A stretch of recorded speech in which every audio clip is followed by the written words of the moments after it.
All right, so we're at MCM Comic-Con, and I am with Sam Huntington. Yay! Yay! Right?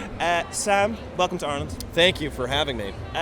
First off, just get off, fanboys, I loved it. Thank you. Yeah, you know, it was such a love letter to Star Wars. It was. But it was a smart love letter. I mean, it pointed out the flaws of just mainly the kind of the prequels. Sure.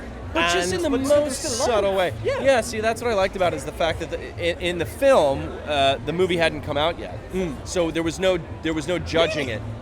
Yeah, it was. Well, it was. I didn't know, because I saw fanboys after, like a long time after. I thought it was a reaction to. It was when the in the time frame of the film. Oh, yeah. Sorry. Fictionally, yes, it was a movie. By the Fiction. way, it wasn't a documentary. Yeah, because you're not a real werewolf. I'm not right? a real werewolf either. Okay, that's the other thing. Yeah. Although, yeah, you know Superman though. Yeah, exactly. Yeah. I am an amateur photographer, but no. So it wasn't like a movie making fun of or judging the films at all. You know what I mean? So that was what was kind of nice. And at the end, you were able to zip in just a little like, but wait, what if? And so because a lot of people have to think that these days. Yeah, absolutely. I mean, well, of course, yeah. I mean, you know, with the new ones coming out too. It's and how are you? Like so about amped, that? so amped, so excited. Any particular kind of, you're looking at it right now, favorites like maybe Kylo Ren, Poe Dameron, Finn? Any characters that are jumping out at you? No, not yet. No? I mean, I've watched the trailer so many times. Yeah. We'll see when we see the movie. You know what I mean? Like, I can't, you know. It's kind of crazy. Honestly, like, I would never, I don't know. Who knew that Han Solo was going to be, like, the one that, like, or, like, Boba Fett. Like, yes, you know what I mean? Like, who knows, like, you never know. All the rumors going around about a film about Boba Fett as well. It's true, yeah. It's crazy. I know. Well, it's smart. It is, but then. I know. Does it not take away the mystery?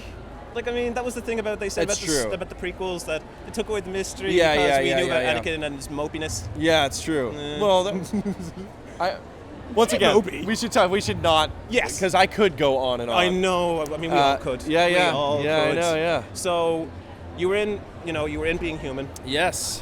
What was that like as an experience? Because that's like The Office. That was a TV show that came off of a British property, and then just kind of became its own thing. Well, that was the idea. It was never our intention to recreate something that was already so brilliant. You know what I mean? It was so well done that it was like, what would be the point of just doing the same show over again? The only thing you could do is make it worse. Yeah. Honestly. Right? Sadly. So much like the BBC office versus the American office. I remember when I was such a huge fan of the Ricky Gervais office. That when the new one was coming out, I was like, "There's no way this is going to be. This is such a huge mistake. They're going to bastardize it. It's going to be horrible." What coffee do you want? Oh, just regular, cream and sugar. Thank you. just regular coffee. Thank you so much. That's so nice. It's awesome. Coffee. For me, it's like 3:00 in the morning. I feel like right now. I suppose. Yeah. Do you need to get in? 2 days ago, so I've had plenty of time. Okay. It's just me. But no, so with and then they very, very quickly diverged and became their own series, and so for us it was much the same thing. It was like we were told, okay guys, we're gonna use the same foundation, which is this beautiful setup, right? And about midway through the first season, we're gonna start taking our own liberties, and then by season 2, it's gonna be its own thing. And sure enough, they made good on that. Yeah, very much changing it with the ghosts and death. Yeah.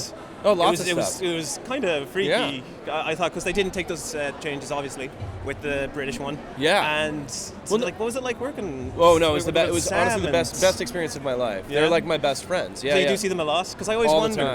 All the time. Yeah. We're all like, we're family. I mean, really.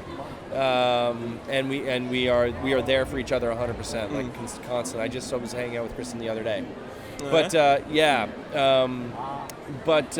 was the best experience of my life, and I'm honestly like the other cool thing about the BBC one and our show is the fact that I feel like they complement each other. Yes, you know what I mean. It's like if you watched the BBC one, watching the American version then becomes a completely different thing because you can be like, all right, well this was this started the same way. Yes, but now it's like here's a completely different version of the same setup. Yeah. And that's pretty cool. And different the characters and are that's what different. you want. That's what you always want. I would think, It helps with the mythology. Yeah. Like, I mean, easily they could It just fit into the same. expands They it, could it easily fit expands into the them. same world. Like, that's what I always thought was interesting. Is that if we had a fan thing, there could have been a crossover. There could have been a crossover. It would have been very nice. And because there's like generational in the original, and because of yours, you stick with the same cast. But there was, recurring who came back every now and then. There could have easily, and it would have been nice, I think. But that's the fan thing. They always want that. I just don't know how it would have because we're different sides of the pond. It's like, how do you get them in? You know what I mean? Like, how do you get them in the same geographic location? Think of it. Midway point. I know, right? Is there like a channel tunnel? Mid-Atlantic. Mid-Atlantic. Like you meet in a Bering Strait. You meet in a boat in the Bermuda Triangle. That's it. Or we go on a cruise. Something goes wrong. It's a cruise just for the supernatural. It's a supernatural cruise, dude. With Sam and Dean hunting you all down. That's it. And oh my God. We're writing it ourselves. They're on a little skipper. We're perfect. Oh, think of it. Josh and George just hanging out, werewolf buds. We would be best friends. Oh, we would be. We wouldn't, so wouldn't we? Cool. That'd be amazing. I know, I'd love it. And the great thing about MCM is that there's a very good chance someday you will get to meet Russell. I really want to. That would be really cool. I know, we chat sometimes online. He's such a... That is the great thing about, it's kind of small now. Yeah, I know. You can meet. You can meet contemporaries and that so easily. Yeah, I would love to. I mean, someday I'll hopefully be in London. I'm definitely going to hit him up. And that would be really cool. Yeah, have a pint with him. I hope. I would hope so. And, we were talking about your family there. Yes. What do they see you? Like, what do your kids see you? Do they see Dad, or they go, oh, wow, my dad's an actor? Yeah, no, I don't think they have any... it's just the norm for them. You know? I don't think they have any, any kind of idea that it's something that's a little bit off the beaten path. Yeah. My son, it's just normal. You know what I mean? It's just the way... They were actually on Being Human. They were not, really? Yeah, they played my children. That's nice. Yeah. Typecast. It's like they're the last shot of the whole series. Oh, that's so nice. Yeah, it was really cool. I'm not. I'd never advocate. Like putting my children on social media or anything like that. And I talk about them all the time, but I'm really squeamish about showing pictures of them. Yeah. But that was something that was nice. It was a nice touch. Oh my gosh, my son was 1 when the show started filming, and my daughter was born during the filming of the show. She's now 3.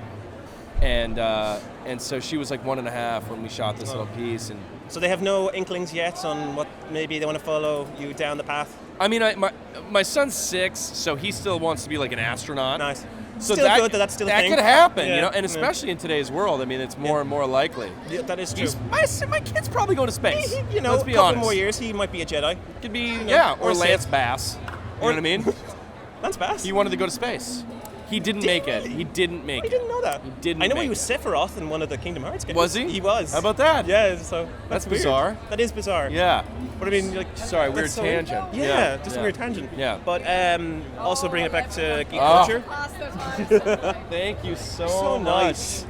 Thank you. The boys are amazing. I'd like to say I could get one, but I don't have enough clout. Yeah. No, you really don't. No. Sorry, I'd give you a sip of mine, but no. I'm not going That's to. Fine. I'm not going to. So you were also in Superman Returns as iconic character Jimmy Olsen. Yes. Were you a fan beforehand?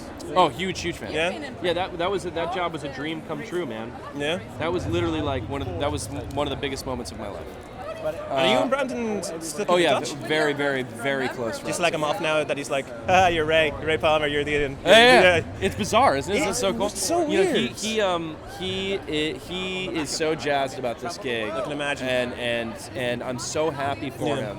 Because to reinvent yourself after something like Superman it's hard. Almost insurmountable thing. It's you know a what I mean? hard thing because it's an iconic character. Absolutely, and even if we had made 3 films, like it would only have gotten exponentially more difficult. So. Especially when people heard about like Bryan Singer's plans for Doomsday in the next one. Yeah, I mean, who knows? Like, who knows what would have happened?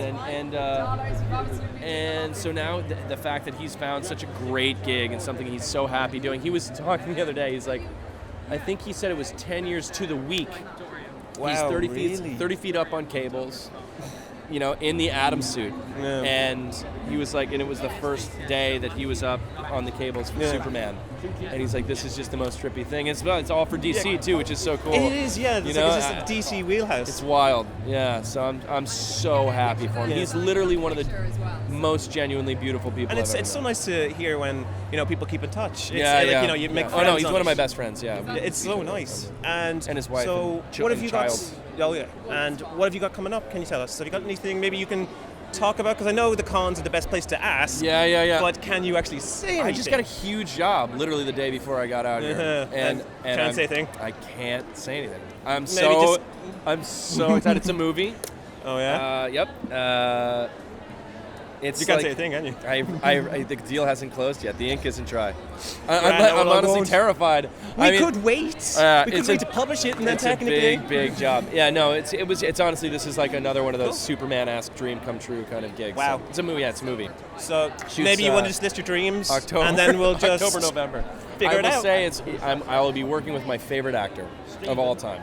All time. Yeah. Okay, yeah, because I can't. I will be, and I'm. It's not Harrison Ford. No, he's up there. Mark no. You look at you. I know. You're hilarious. I know. No, he's not in the Star Wars. Okay, all right. Yeah. But listen, Sam, thank you so much for taking the time to do the interview. My pleasure. This was fun. You guys are super awesome. Yeah, absolutely. And guys, thanks so much. We'll talk to you soon, Sam. For sure. Thank you. Absolutely.